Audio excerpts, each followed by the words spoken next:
Detroit Lions and the New Orleans Saints. And this is currently sitting 4.5. Lions on the road against the Saints. 46.5 to 47 is the total.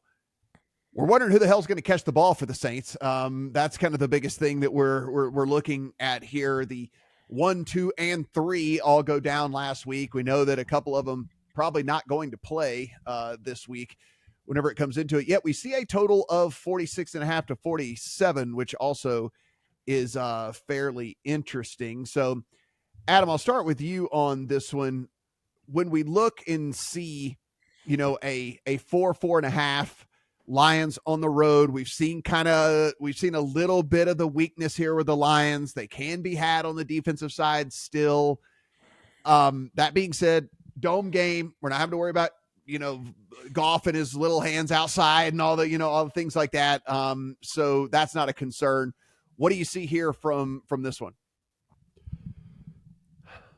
If I asked you just off the top of your head to tell me who in the last 6 weeks or 4 weeks, because I just did both, who is the worst defense in football by EPA per play outside of garbage time, who would you take?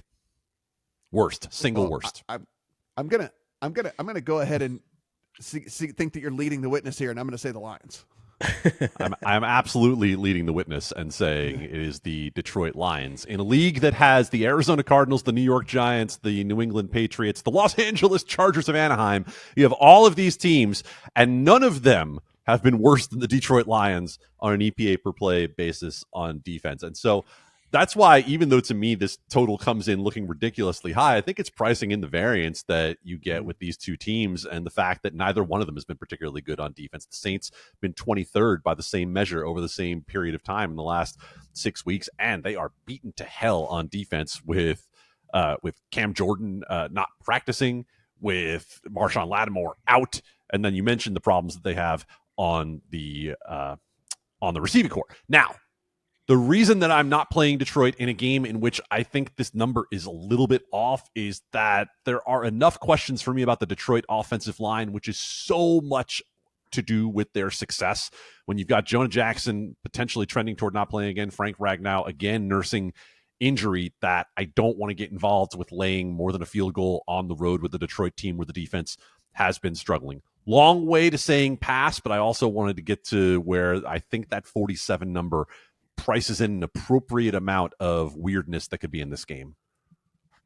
Yeah, this is the game, Adam, that I going back to your Falcons Jets take, it's like, if I'm going to play the Lions at 4, which is like 4's insignificant, like I'm bringing this all the way out to like 6.5 on the Lions. Like right under the touchdown and getting big plus money on them for that, because it's either going to like work or it doesn't, right? Like when the Lions work, they score a ton of points, and then the Saints, we know, are not going to score a ton of points no matter what, because it's just the way they are. I mean, the Saints, I think the top end on the Saints is like 20 points probably in this game. And so, yeah, this is the one where if I'm on the Lions side, it's like Lions all the way up to 6.5 and maybe even an alt on them at like 9.5 to get a double-digit win or something.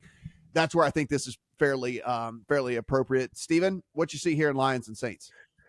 I think Adam laid out this, and you did as well, the whole situation with the spread. So I stayed away from it. I think Chris Olave still has a chance to play this week despite the concussion. He got a couple of limited practices, so keep an eye out. We don't have the Friday report yet. I think he needs a full practice on Friday to have a chance to clear the protocol this week, if I understand the new protocols well, and I can't promise I 100% know that, but yes. So that's where we're at with Olave. He still has a chance to play as we record here on early Friday afternoon. If he plays, that's a big deal with how putrid the Lions defense is. I bet this earlier in the week at over 44.5. As you guys mentioned, we're at 47 now. If for whatever reason people out there watching later this weekend see a 46.5, I would still bet the over on that, just with how bad these defenses are trending. And if Olave plays, that's a big deal too. Yeah, it's 47. We don't talk about key numbers and totals very often. 47, if there was going to be one, is definitely one. So 46.5, as you mentioned, would be kind of a buy point there on that.